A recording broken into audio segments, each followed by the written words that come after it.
ನಮಸ್ಕಾರ ಎಲ್ಲರಿಗೂ ಹೆಂಗದ್ರಿ ಎಲ್ಲರೂ ನಾನಂತೂ ಸೂಪರ್ ಆಗದೀನಿ. ಇವತ್ತು ಒಂದು ಹೆಲ್ದಿ ಜ್ಯೂಸು ಹೆಂಗೆ ಮಾಡೋದು ಅಂತ ನೋಡ್ಕೊಂಡು ಬರೋಣ ಬರ್ರಿ. ಒಂದು ಬೀಟ್ರೂಟ್ ಮೇಲಿನ ಸಿಪ್ಪಿ ತೆಗೆದು ಸಣ್ಣಗೆ ಹೆಚ್ಚಿ ಅದನ್ನು ಮಿಕ್ಸರ್ ಜಾರ್ಗೆ ಹಾಕೋಬೇಕು. ಅದಕ್ಕೆ 1 ಇಂಚಿನಷ್ಟು ಅಲ್ಲ, ಒಂದು 4-5 ಎಲೆ ಪುದೀನ ಎಲೆ ಹಾಕ್ಕೊಂಡು ಒಂದು ವಾಟೆದಷ್ಟು ನೀರು ಹಾಕಿ ಚೆಂದಾಗಿ ಮಿಕ್ಸರ್ ಮಾಡ್ಕೋಬೇಕು. ಆಮೇಲೆ ಅದನ್ನು ಸಣ್ಣಗೆ ಹಾಕಿ ಸೋಸ್ಕೋಬೇಕ್ರಿ. ಈ ಬೀಟ್ರೂಟ್ ಜ್ಯೂಸು ಆರೋಗ್ಯಕ್ಕೆ ಭಾಳ ಒಳ್ಳೇದಂತಾರೆ ನೋಡ್ರಿ. ಈ ಜ್ಯೂಸು ಕುಡಿಯೋದ್ರಿಂದ ಬ್ಲಡ್ ಕಮ್ಮಿ ಇರೋರಿಗೆ ಬ್ಲಡ್ಡು ಹೆಚ್ಚಾಗತ್ತೆ, ಬಿ ಪಿ ಹೆಚ್ಚಿರೋರಿಗೆ ಬಿ ಪಿ ಕಂಟ್ರೋಲಿಗೆ ಬರುತ್ತೆ. ಹಂಗೆ ಡಯಟ್ ಮಾಡ್ಬೇಕನ್ನೋರು ಮುಂಜಾನೆ ಎದ್ದು ಇದನ್ನೊಂದು ಗ್ಲಾಸ್ ಕುಡಿದು ಬಿಟ್ರಂದ್ರೆ ಅವ್ರಿಗೆ ಜಾಸ್ತಿ ಹಸಿವಿನ ಆಗಂಗಿಲ್ಲ ಅಂತ ನೋಡ್ರಿ. ಈ ಸೋಸಿದ ಜ್ಯೂಸಿಗೆ ರುಚಿಗೆ ತಕ್ಕಷ್ಟು ಉಪ್ಪು ಹಾಕಿ ಲಿಂಬೆ ಹಣ್ಣು ಒಂದು ಅರ್ಧ ಲಿಂಬೆ ಹಣ್ಣು ಹಿಂಡಿ ರಸ ಅದಕ್ಕೆ ಹಾಕಿ ಕಲಿಸ್ಬಿಟ್ರೆ ಪರ್ಫೆಕ್ಟ್ ಬೀಟ್ರೂಟ್ ಜ್ಯೂಸು ರೆಡಿ ಆಗತ್ತೆ ನೋಡ್ರಿ. ಇದು ಸಣ್ಣ ಮಕ್ಕಳಿಂದ ದೊಡ್ಡರವರೆಗೂ ಎಲ್ಲರಿಗೂ ಇಷ್ಟ ಆಗೋ ಟ್ಯಾಂಗಿ ಜ್ಯೂಸು.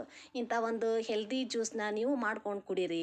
ಇದ್ರದ್ದು ಒಂದು ಫೋಟೋ ತೆಗಿತೀನಿ ತಡಿಯಪ್ಪ ಅಂದ್ರೆ ನನ್ನ ಮಗ ಆಗಲೇ ಒಂದು ಅರ್ಧ ಗ್ಲಾಸ್ ತಕ್ಕೊಂಡು ಕುಡ್ದ ಬಿಟ್ಟ ನೋಡ್ರಿ.